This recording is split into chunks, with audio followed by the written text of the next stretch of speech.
কাল শনিবার 7ই আষাঢ়। অম্বুবাচী লাগছে দিবা 8:45 গতে। অম্বুবাচী প্রবৃত্তি হচ্ছে। পুজো শুরু হচ্ছে কালিকাতলা মাতৃমন্দিরে খাগড়াফাড়ির নিকট। পুজো চলবে 4 দিন, আর এই 4 দিন মায়ের প্রসাদ শুধু ফল আহার, মানে ফল ছাড়া আর কিছুই দেওয়া যাবে না, বা পুজো প্রসাদ ওটাই হবে। আর শনি রবি সোম।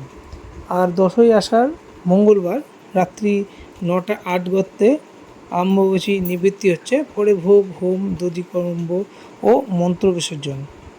এই হচ্ছে পুজোর 4 দিন।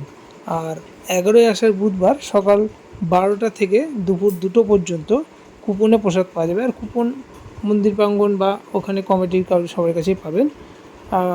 আর এই হচ্ছে আমাদের পুজোর প্রবৃত্তি।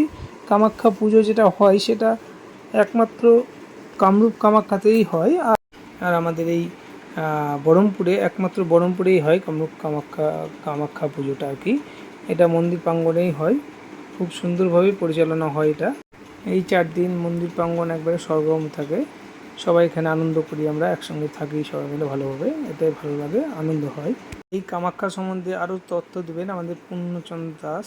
দেখুন, এটা হচ্ছে মা কামরূপ কামাখ্যা। এই যে কামরূপের যে মা আছে, সেই মায়ের এটা।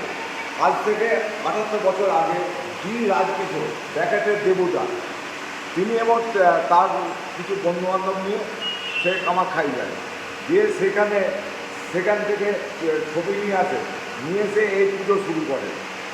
তো এই পুজোতে প্রথমে এরকম মন্দির টন্দির কিছু ছিল না, বাঁশ পুঁতি দিয়ে মন্দির প্যান্ডেল তৈরি করে পুজো হতো।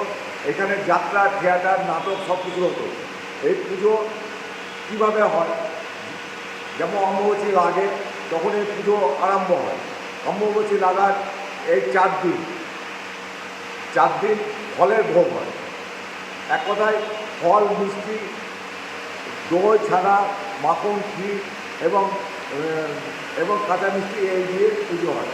মায়ের যখন অম্বুবাচী ছেড়ে যায় তখন মায়ের বিশেষ অন্নভোগ হয়।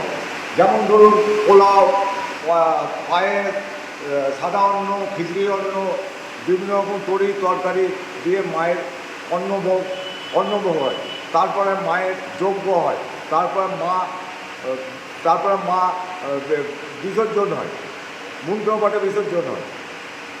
এই খাগড়াছড়াপট্টি কালিকাতলাতে যেখানে দেখছেন এখানেই তিনি অবস্থিত আছেন। এবং এই ঠাকুরটা কত বছর ধরে হচ্ছে? এই পুজোটা হচ্ছে 77 বছর ধরে। 78 বছর আগে উনি ওখানে গিয়েছিলেন এবং তার পরের বছর থেকে এই পুজো শুরু হয়।